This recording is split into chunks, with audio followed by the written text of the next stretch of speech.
Avec ce krach boursier que l'on vit quand même, 35% de baisse en 3 semaines, c'est du jamais vu. Ce qu'il faut carrément, c'est des gens qui se posent la question, faut-il carrément songer à fermer les marchés financiers? Bonjour Philippe. Super. On se reparle après pour la Bonjour Philippe. Est-ce que Philippe Béchade est avec nous? Ah, on a Philippe qui n'est pas avec nous. Allô? Philippe? Oui. On est en direct sur Boursorama. Bonjour Philippe. Très bien. Ça va? Rédacteur en chef de la Bourse au quotidien. On a eu ce nouveau lundi noir à New York avec une baisse du jamais vue depuis 1987, 12% de baisse à Wall Street. Le krach boursier qui se poursuit, enfin en tout cas aujourd'hui c'est un rebond qui ne tient pas à la mi-journée au moment où on se parle.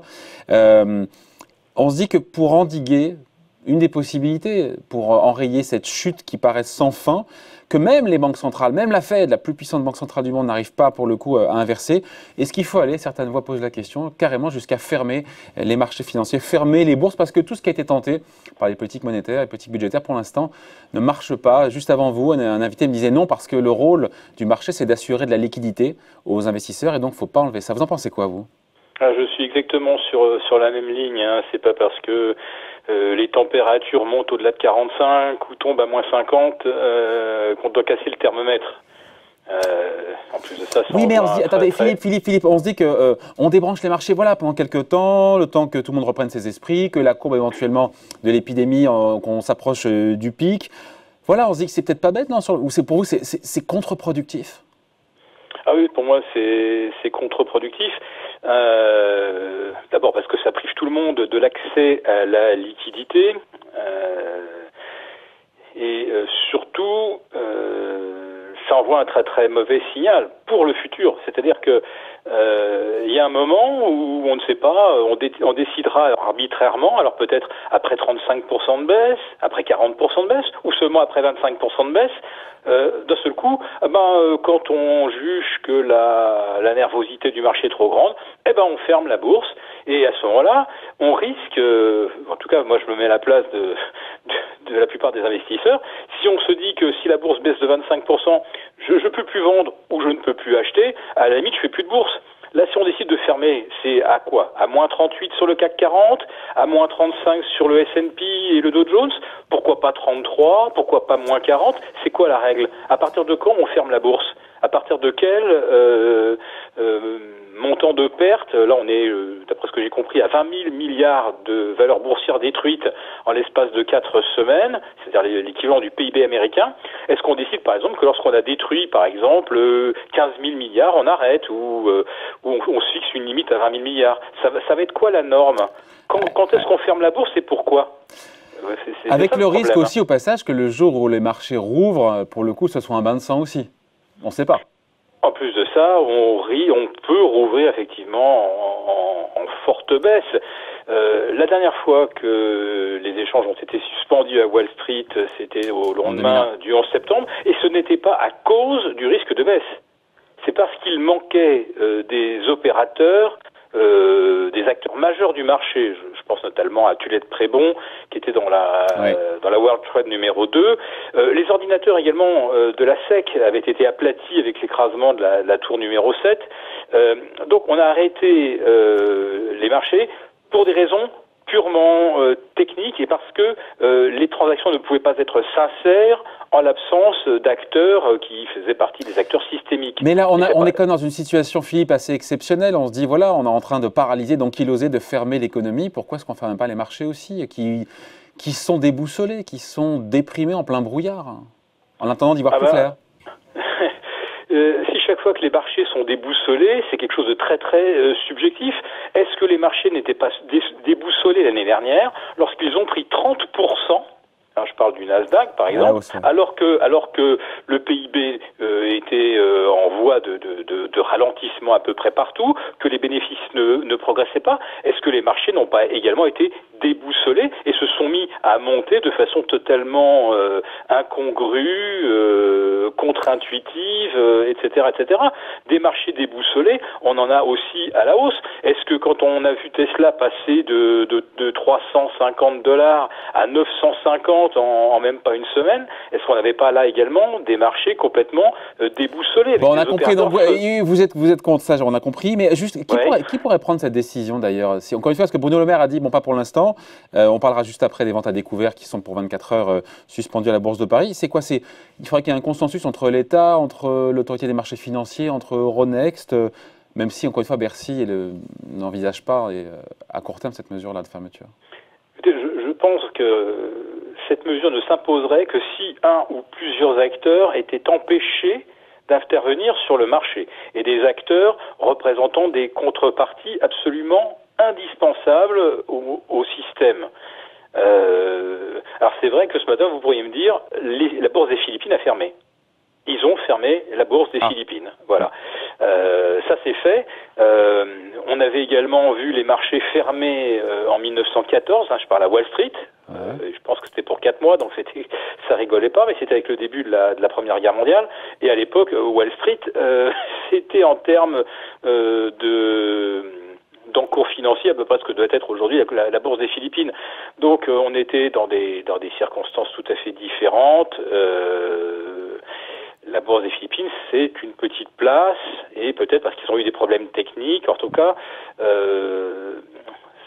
on ne peut pas comparer, évidemment, les Philippines, Euronext, le New York Stock Exchange. Et puis il faudrait que ce soit, Philippe, il faudrait que ce soit concerté. On imagine que bourse fermée toute seule, la bourse de Paris, ne serait pas très efficace. Il faudrait supposer que ce soit décidé au niveau du G7 pour vraiment que que ce soit fait au niveau mondial et pas seulement sur un seul pays.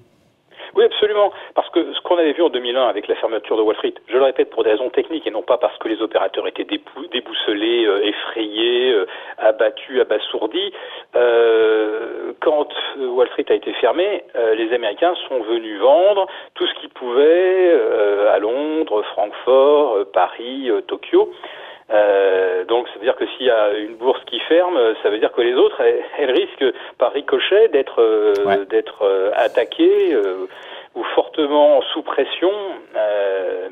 Donc effectivement, ça ne peut être qu'une décision concertée et avec bien sûr à prendre en considération la perte d'accès à la liquidité pour tous les fonds. Imaginons par exemple là, on est en France, la bourse est fermée, on ne peut donc plus en tant qu'épargnant reprendre de l'argent sur son PEA. Par exemple, si on devait en libérer pour acheter un appartement, on ne peut plus le faire. Si on avait des OPCVM qu'on veut vendre, la bourse est fermée. Qu'est-ce qu'on fait? On peut plus accéder à son argent.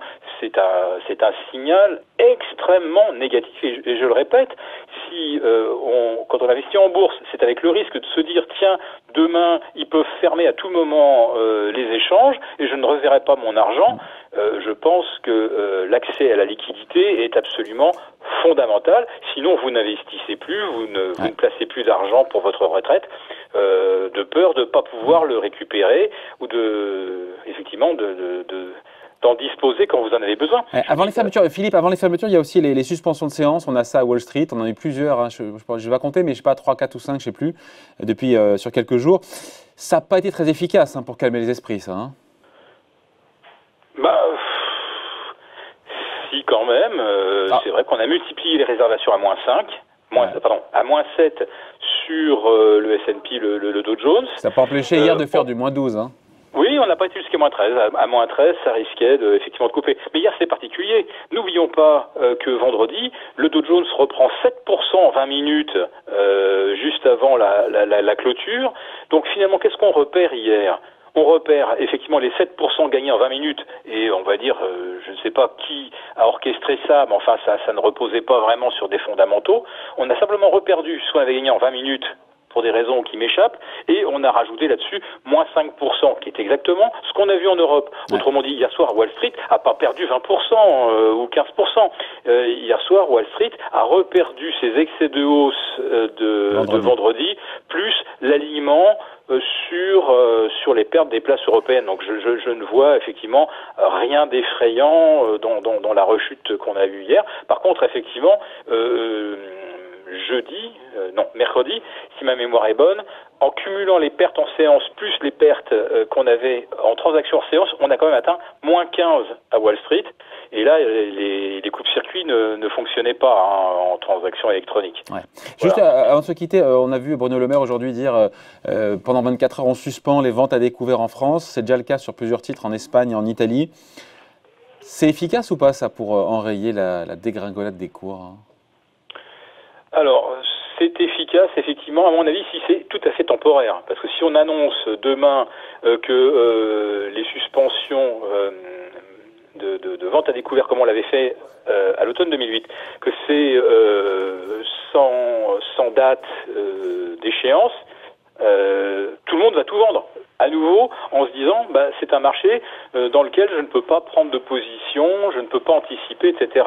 Donc si c'est pour 24 heures, ça peut être efficace, parce que ça empêche effectivement de nouvelles... Mais c'est un coup d'épée dans l'eau, 24 heures, je veux dire, non ?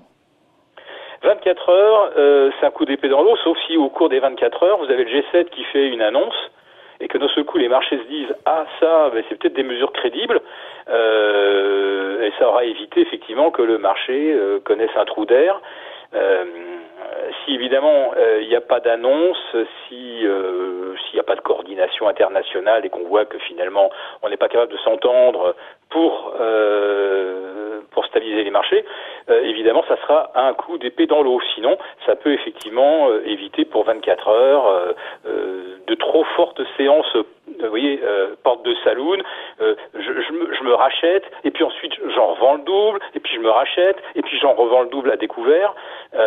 C'est quand même ça, c'est sous ce régime-là qu'on vit depuis déjà presque 4 semaines. Ouais. Et c'est vrai que là, il y a aussi l'aspect trading haute fréquence, c'est-à-dire que ça va tellement vite que ça pulvérise littéralement les carnets d'ordre.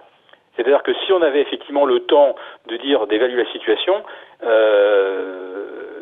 il pourrait se constituer un petit coussin, mais là, avec les transactions à très très haute vitesse, les carnets d'ordre sont épuisés en quelques secondes. Alors c'est peut-être ça, de ce côté-là, qu'il faut mettre de la régulation, parce que quand on est dans un marché extrêmement nerveux, ceux qui disposent de ces outils ultra rapides, évidemment, ils ont un avantage énorme sur le gérant, etc. Eux, ils arrivent à faire des écarts dans les deux sens, à toute vitesse, et des gros écarts. En plus, la volatilité devient une véritable mine d'or pour ceux qui ont ce genre d'outils. Et là, je dirais que là, tout le monde n'est plus à égalité dans le marché. Il y en a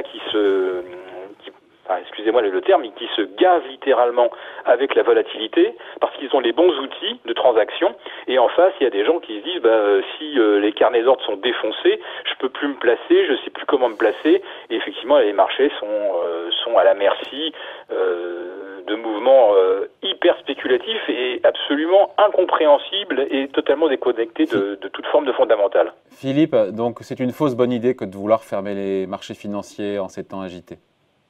Fini là-dessus.